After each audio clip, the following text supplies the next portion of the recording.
Hello and welcome to Gegenpressing, the Bundesliga podcast. I'm Manu.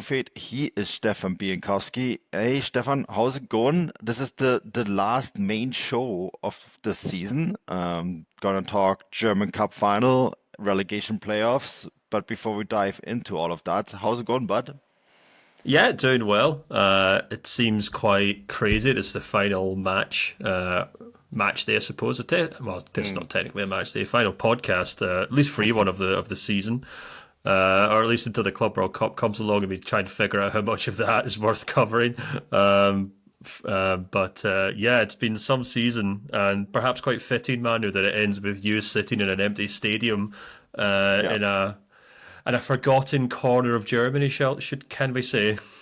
It's the first time I'm here and in the Saarland, and I was like, when I tried to figure out how to get here from Berlin, driving driving the entire way across the country, pretty much east, northeast, west to southwest. Um, Should we just for a minute catalogue the travelling you have done in the last 10 days? So you flew to Munich earnestly with your wife and newborn, pretending you were going on a family holiday. sure. Quickly, you then quickly left to what was your first game you went to? Was it Hoffenheim? Hoffenheim, which was a mistake, I admit. And then what came after that? Köln, You went which was straight there, great. or did you go That was straight? great. You Yeah, went to straight Munich there. and then Cologne, or No, Cologne? no, I went from Hoffenheim to Mannheim, where I slept because I thought it would be easy to get from Hoffenheim to Mannheim. Right, It wasn't. Um, and then I went from Mannheim to Köln, watched the game in Köln, and then went back to Munich, and then right. spent a week in Munich, then went to the German Cup final, In and then Berlin, in for anyone who doesn't Berlin, know. and then I thought, oh, I've never been to the Saarland my entire life. We should go, and I should also watch the relegation playoff game in Elversberg. So yeah, we drove across the country. Thank God my son likes sleeping in cars, man. Otherwise, I would have been royally, the F word. Yeah. Oh well, absolutely. Yeah, I've got a friend whose kid just does not like car seats, and I really pity him because I totally agree. But yeah, fair play. Taking the family around Germany on the biggest car journey, road trip. Um, But but all for the sake of this podcast. So I think me also, and sorry, thank God for the Autobahn. Like yeah, that distance in Canada would take me so long, and here 700 kilometers, you do it in like 5 hours. It's great. yeah. I try not to do the math there and start to sweat. Whenever You we you go to don't. Europe, my wife starts panicking because she looks at the speedometer and she's like, "Holy, effing this and essing that." I'm like, "Relax." It's like because I'm going like I think like 90 kilometers an hour or something, which is only like 50 miles an hour or something. I'm like, I'm actually going under the speed limit. Just relax, you know. So I Yeah, can't there even may have imagine. been a two and two zeros at one point today between Frankfurt and the Saarland. Uh, Well, I think I speak for all the listeners when I say thank you to you and your wife for your road trip around Germany for covering all these games. Yeah, it's been fun. This one in particular, this relegation playoff, has been an interesting experience just because like I had no idea what to expect from the Saarland, and we're staying in Saarbrücken, and everyone is talking about how Elversberg is this tiny village town club, right? And then you get to the Saarland, you realize the entire Saarland is essentially just one town, right? Like it's extremely small. There's a million people living here. It's like, very dense. My drive from Saarbrücken to Elversberg was 14 minutes, Hmm. and that's from downtown to the stadium. And it would have been faster if it hadn't been for traffic getting into the parking lot.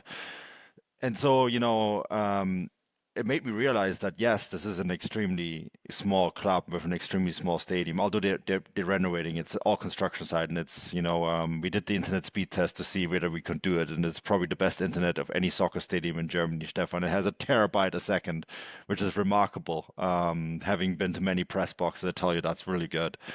Um, and so, like, yeah, like I think my perceptions have been maybe blown apart a little bit because I didn't think that that I thought this was just going to be a little village in the middle of nowhere when it's actually a pretty big metropolitan area. Hmm. Yeah, it sounds like you've enjoyed the geography and the kind of culture of it as much as the football. But I think that sums up the club and the challenges that they faced, didn't they? They were Mm, kind of a club from a relative backwater in German football, Elversberg that is, and I mean not to say that Heidenheim are obviously a powerhouse in German football by yeah. any means, but it was fascinating to watch even on TV. You'll have obviously far more Hmm. to say about this, but like the stadium is behind you as we literally record this, Yeah. but the backdrop that you're looking at, or the backdrop behind you is the stand that was behind the TV cameras. So the TV Yeah. cameras were facing onto basically an empty, like an With empty where end of the I'm stadium. sitting, so like the press box is actually in one of those construction containers with glass put in behind me, and it's sitting at the corner of the stadium. And there's not enough space, so I was actually on the main stand with like the all the club media, Hmm. because like all the regular media is fitted into this box. It's a work in progress. As I was told today, the club grew faster than the club on the field grew faster than the infrastructure. Is essentially what I was told. It reminds me of a football club in Scotland called Brechin, and they've only got two stands, and the other end of the pitch, which is often which is technically across from the main Yeah. stand. So whenever they end up on TV, like in the Scottish Cup, the cameras are on the main stand facing the empty part of the stadium, but they don't even have a stand. They've just got a huge hedge. So they're quite famous in Scottish football for having this kind of hedge that always pops up every so often on the BBC because they make like the third round of the Scottish Cup or something. So And I Rangers think played their first game there, right? When they got relegated. possibly. I've only I ever been rem there once, Queen's Park game, but it's definitely worth a pilgrimage if you're a football fanatic in Scotland. But they're kind of like this is kind of what Elversberg reminded me a little bit of watching the game today. So I think this stadium here is going to be fantastic when it's finished. It's built into a mountain, right? It's like the opposite of the Betzenberg, which I drove past to get here. Which when you drive past Kaiserslautern, it's towering over the city. This thing is like hammered into the side of a mountain. When you to get to the main stand, I had to walk past the ultras and all the other stands. It's all very steep and it's very loud. It kind of reminds me of what Union Berlin Stadium was before it finished. You know, very, very small, very, very, very tight and intimidating. And I think when the main stand here is going to be finished, this is going to be a really, really good facility, you know, with 15,000 seats, expandable to 25,000. Um, in 3 or 4 years' time, this is going to be probably a place that we probably going to have to revisit, right? And they were talking about that post game today because Heidenheim were in a situation 3 years before they went up where they lost the promotion playoffs. We talked about the word relegation playoffs today, right? It really should be promotion or relegation playoffs, but yeah, in German it's relegation playoffs. They lost them to Bremen in 2020, and then of course in 2022, and then of course, no, sorry, let me get the scale straight again. In 2020, they lost the relegation playoffs to Werder Bremen, and then they went up to as Bundesliga winner 2 years later, right? And Frank Schmidt actually said today, look, this is maybe the silver lining for them, and it was brutal the way that the promotion playoffs destroy your dream of playing in the Bundesliga after you have played a fantastic the domestic season over 34 games, right? And of course, the way it ended today was even more brutal because, yeah, Elversberg didn't, and Horst Steffen, the coach, admitted it. It's like we didn't generate enough good chances, but they had 65% possession. Like Heidenheim finished the game with a pass completion rate of 67%. That's not Bundesliga level. Like they were played against the wall. They couldn't get out of their own half. And that I think, you know, and it's also how Heidenheim work and play, and it's very pragmatic, and Schmidt is very smart, and then they have the one chance, and because they have better players and more clinical players, that was enough. But to be honest, Stefan, like I made this joke on Blue Sky and I said one team is playing like a Bundesliga team and the other one is Heidenheim. And it sounds harsh, but Horst Steffen has his team playing like a Bundesliga team. And the problem though is in games like these promotion playoffs, that is not necessarily what determines the outcome. What determines the outcome is grit and determination. And Heidenheim have been doing this for like, what, 3 years? They've been doing nothing else. So, you know, they kind of bullied Elversberg into submission, even though Elversberg are probably the better football team. Yeah, it was a kind of ironic twist this game that Elversberg have obviously been playing for much of the season in Zweite Bundesliga as a dominant possession style football club because, you know, they're one of the better teams in the league. And then the nature of these playoffs is that one of the better teams in the Zweite Bundesliga play one of the worst teams in the Bundesliga. But that team in the Bundesliga have obviously spent the whole season playing defensive, counter-attacking football because they're one of the worst teams in their division. So you're right, it was this kind of weird kind of twist of even though Heidenheim were technically the better team, they were playing like the defensive counter-attacking team for much of this match. And, you know, unfortunately, they were able to kind of pick off, you know, their opponents for much of this game for, you know, I do agree with you that for much of the game, Elversberg kind of controlled the match. I don't think they did do enough to win the game. You know, we talked about that after the game. I think I agree with that. I think that's a really good way of putting it. Yeah. And, you know, whether that's down to Heidenheim being better defensively or just a case of them just maybe fluffing their lines and not having the talent up front to make the most of it, you know, is actually quite hard to say. But Heidenheim just kind of managed to just continue just kind of hitting them on the break. And you know, Leo Scienza, just an absolute lifesaver for Heidenheim over the course of these two games. Him and Paul Wanner, right? Like Paul Wanner comes on and plays the assist to create the goal, and I mean that's also the difference. Like they had players coming off the bench that they had additional options, right? Because they have had a bigger squad, because they play Conference League and all that sort of thing. And like those are tiny little factors that make a difference in a game like that. Yeah, absolutely. And I mean, I think like even if you just kind of look at the kind of like goals that were scored, I mean, all three of them are good goals, but I thought both Heidenheim goals were just superbly well taken. You know, the first one from Honzek's a great finish, gets out of his feet very quickly, scores it. I thought the Elversberg goal was okay. It was a really good play to get there, but I thought the goalkeeper should have done better for Heidenheim. And then obviously Cienza's finishing goal was quite fitting for a winner of this kind of tie, and it's really worth noting that he's actually now got a goal and assist in this game, but he also set up both goals in the first leg, so he's got three assists and a goal over both these playoffs, which is just incredible. But you know, I don't want to sound like a Debbie Downer here, but I was saying this in the subscriber chat and our own chat with some of our friends who we run the show with, and I said, is there any way that both these teams could get relegated or not get promoted? Because Heidenheim, you know, Elversberg, I thought looked quite naive in this game. You know, as we said, they didn't look like they had that kind of killer instinct to kind of finish the tie off. But Heidenheim just looked like this like wounded animal that were just waiting for someone to put them down. You know, and Schmidt basically said something along the same lines after the game. I mean, you were probably there, so actually you should probably say what he said, but it sounded like the club's just delighted to get to the end of the season. It's actually really funny because Horst Steffen said exactly what you said.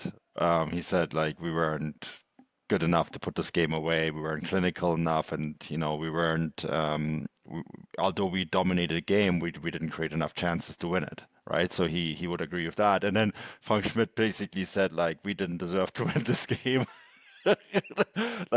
And this is cruel, and I'm just happy the season is over. And he said to us, I'm just gonna like after tonight, the players can go party, but I'm just gonna go on holiday, and I'm gonna see you guys again in 2 weeks.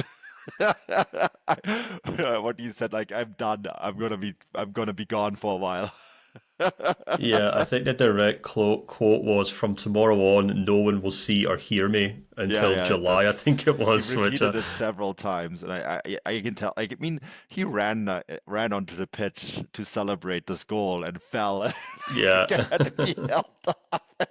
It's just absolute scenes. Yeah, this is actually quite a German thing to say, to be honest. Like he said, I've got the quote in front of me, which, to be fair, is being translated. So you can correct me if I'm wrong, because to be honest, I'm completely exhausted. I've been for days and weeks. Nobody needs to call me tomorrow. I'm not available for anyone anymore. I didn't have a vacation last year, and desperately need to recover. I want to be back at full throttle. This is like the most like European German thing ever. Like, he's not happy that he's avoided relegation. He's just happy that he can finally go on holiday because he didn't get his holiday. funny. Classic, I feel him.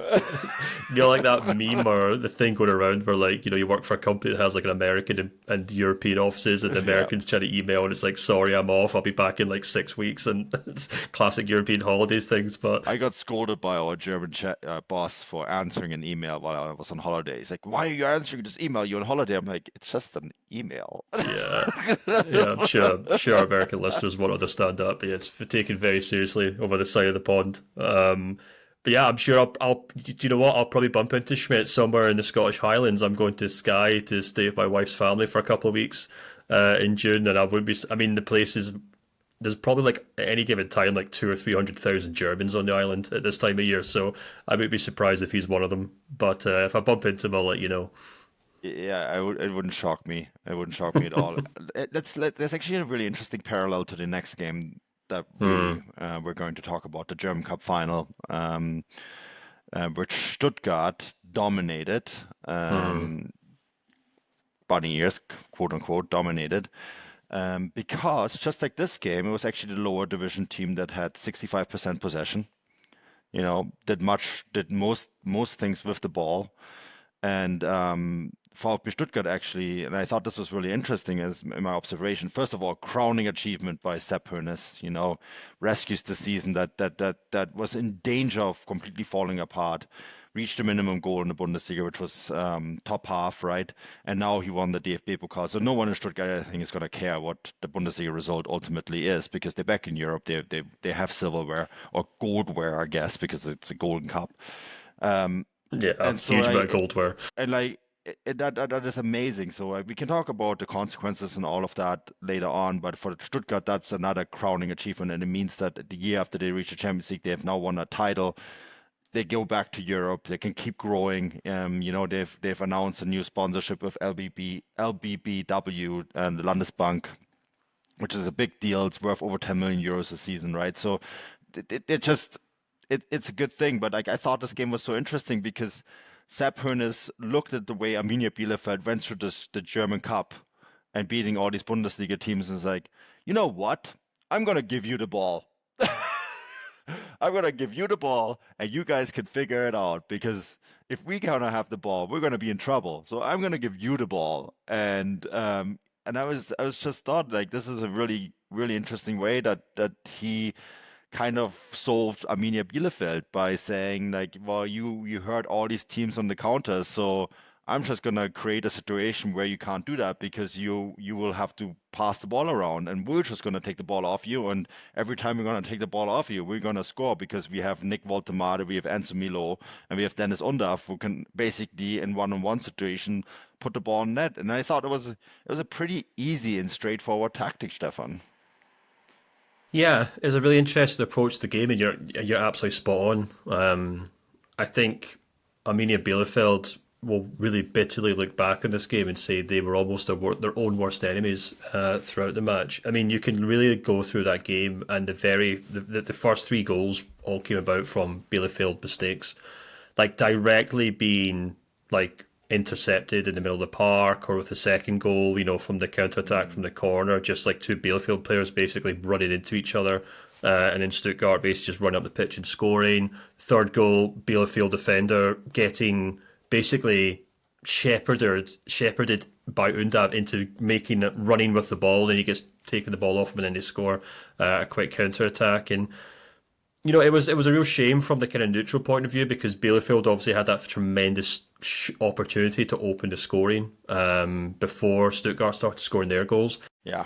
I mean, I don't think it would have made a huge difference in the grand scheme of things, because Bielefeld just played their way, and they wouldn't have changed that had they, went ahead. But I mean, it was just over and over and over again a case of Stuttgart just picking Bielefeld off. And it's easy to say, like, Stuttgart have the players to do that. They have the players to, make interceptions, build a park. They've got the players to kind of bully Bielefeld across the pitch. But as you said, like, there's no reason why Stuttgart shouldn't have went into this game as the team said, right, we're going to take the ball, we're going to try and pin Bielefeld back, and try and dominate this game, as we've seen from Freiburg, as we've seen with Bremen, as we've seen from Bayer Leverkusen.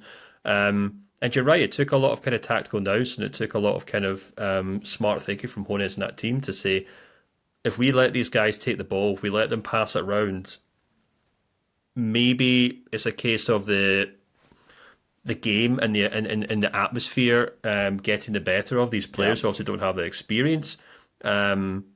Or it's just a case of being like, let's sit deep and then we'll hit them on the counter-attack. Because, as you said, Stuttgart had tremendous players up front. And they always have had, Milo, Voldemada, Undav. These guys are all like top 4 players. Our teams, players who should be playing for top 4 sides in the Bundesliga, So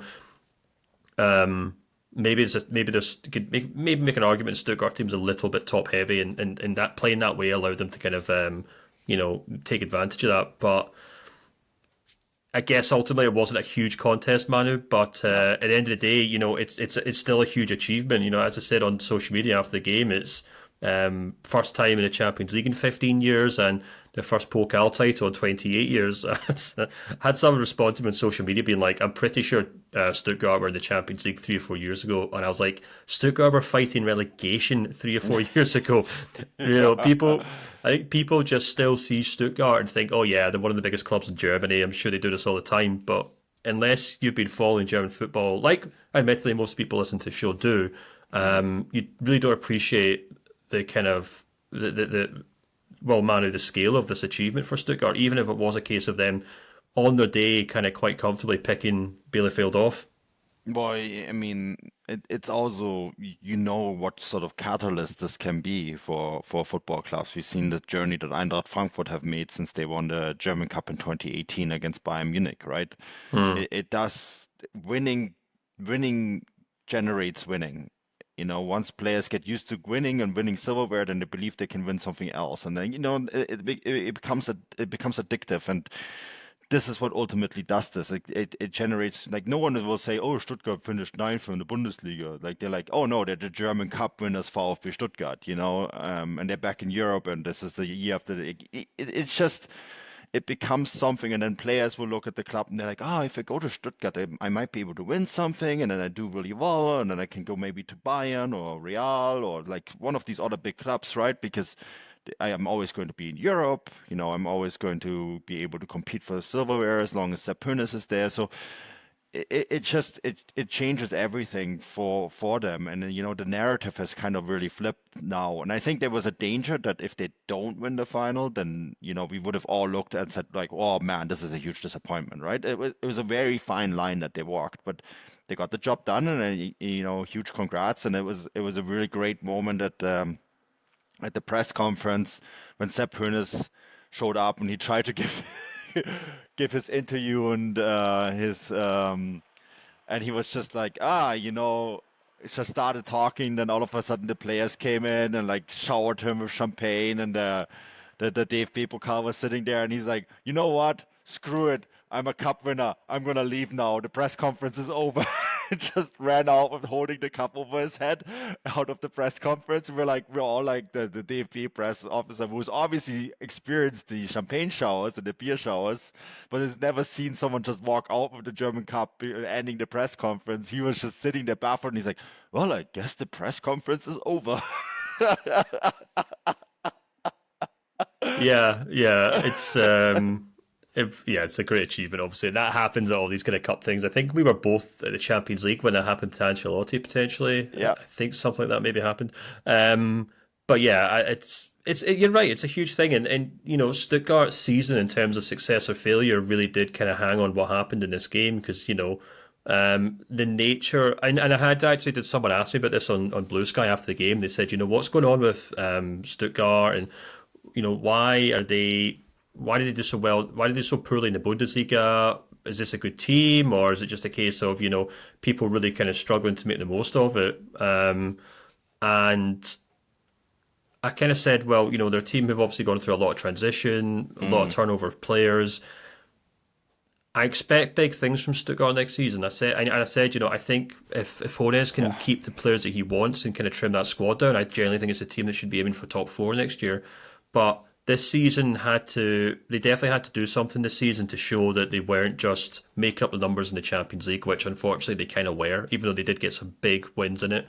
And in the Bundesliga, they definitely lost their way. Now, I'm sure if Sebastian Hoeneß was here right now, he'd be like, but wait a minute, I lost this guy in November, I lost this guy in December, I lost this guy in January, and that's that's fair enough. But and you could and I think even despite everything, it's still probably one of their best Bundesliga finishes in recent decades. But the expectations on Hoeneß and Stuttgart grow with every passing season, and that's just the nature of the sport, unfortunately. And I think they were well below expectation in the Bundesliga. But having won the Pokal, you're right, they now have something to kind of pin on the wall and say, this is what we can achieve, this is what we're capable of.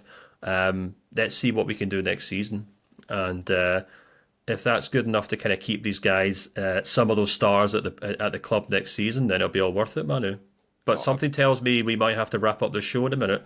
Yeah, there's players walking by now. All right. before we wrap up, I want to say a couple of things about Bielefeld. Sorry, yeah, by all means. I thought you were about to say you had to go. Mitch Kniert, the head coach, Bielefeld head coach, if you're not aware, did a press conference after the game that I thought was very impressive. And he's like, if you come this close, you just want to get here again and win it the next time. An outstanding young coach who will have a very, very good career ahead of him. He built this team out of nothing. They had one player under contract 2 years ago when they went down to the third division, and he built this team, and I mentioned this on the previous show, with the sort of work that led to a lot of success this season. They got promoted from the third division, playing really good football. Even though at times his projects seemed to fail, he stuck to his playing philosophy, and it worked. They became the first third division team to actually score in a German Cup final. There was moments where you thought, okay, well, maybe they're going to get back into it. And they're the first third division team in the history of the German Cup to score in a final. The final result 4-2, it still was a decisive Stuttgart victory, but it made it look better, I think. And he said all the right things after in the press conference. And I thought he's a very thoughtful, empathetic, smart man, and I think what they're building in Bielefeld, for the first time probably in club history, is something that seems very sustainable. There's the right people in place there, and they are a team that has Bundesliga history. They've never won anything in their 125-year history of the club, and I feel like with these people in charge, it might actually happen, Stefan. And I think, this too for them can be a positive, and this is maybe a connection to what happened to Elversberg today, and we've seen it with Heidenheim, right? That in defeat, if you draw the right lessons, that can also take you somewhere. And I feel like with Bielefeld, and this is a club, we joke about this is not a real city because there's this conspiracy theory out there, but this is a club from a decent sized city, from a region with lots of people that are very proud. Their fans were phenomenal. I thought of all the German Cup finals, this is the best one in terms of fans, the fan spread, since the 2018 one when Frankfurt beat Bayern. Because last year was phenomenal with what the Kaiserslautern fans did. But, and this is no talking down to Leverkusen fans, but they're not as emotional. This year, neither Stuttgart or Bielefeld were as good as Kaiserslautern, but they were still amazing, right? So you had, and the way the stadium was just filled 50-50 with both fan groups, and the noise was phenomenal. And so, I thought there's a team there in Bielefeld that has an enormous amount of support, and I think this is one where they maybe look back to in a couple of years and say this actually helped us. Oh yeah, without a doubt, and it's really worth pointing out that them reaching the final itself is still an incredible achievement, and that's something all those fans will remember for the rest of their life, because it's not every day that a club like Bielefeld get to a final. It's not every day that even a club like Leverkusen get to a final or Stuttgart get to a final. So by all means, that should be a defining moment in most of those players or most of those fans' lives, and that's something that we should celebrate and cherish and adore, really.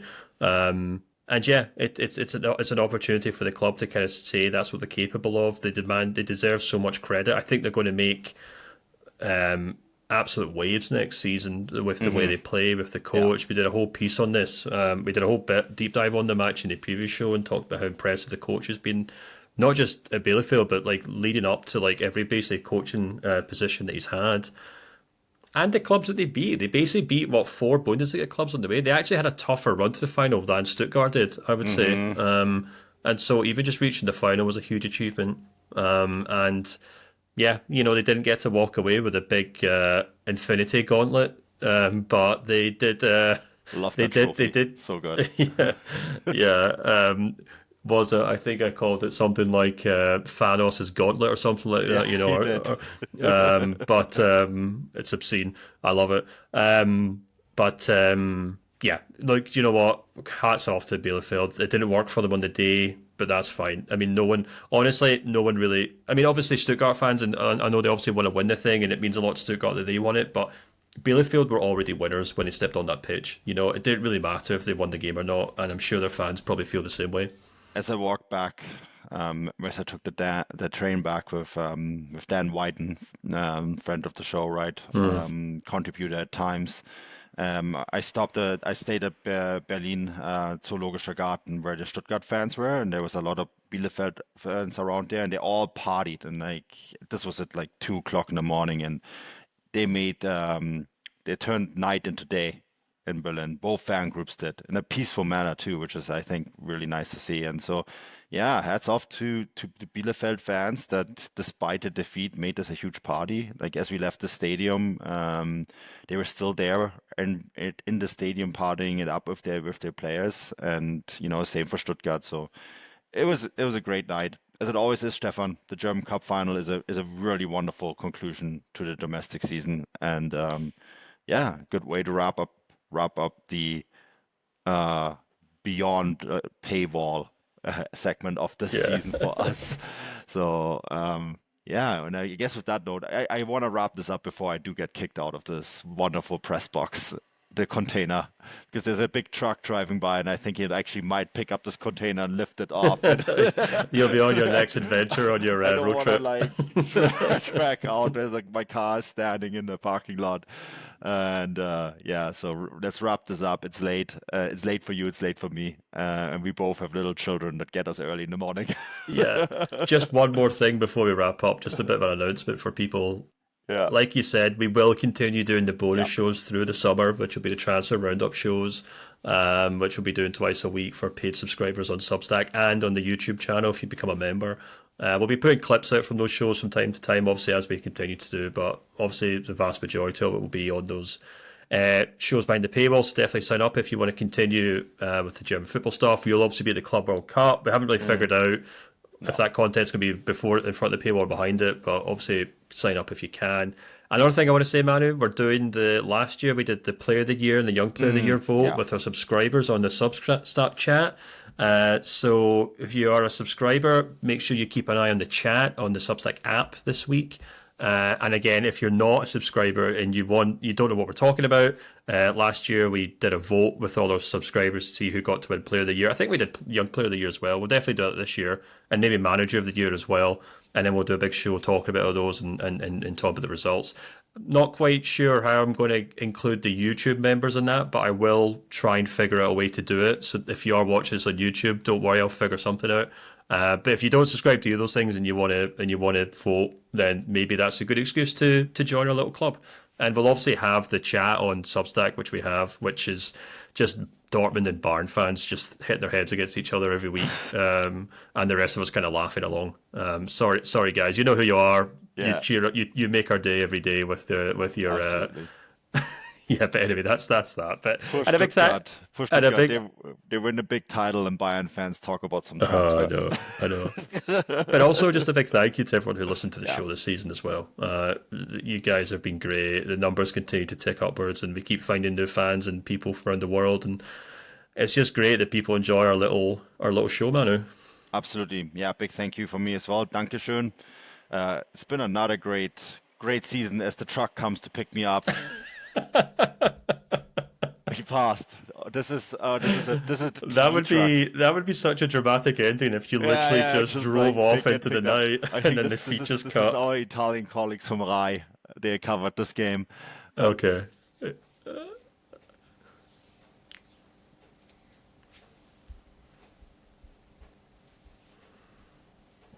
Let's wrap this up. Stefan, everyone who's listening, auf Wiedersehen.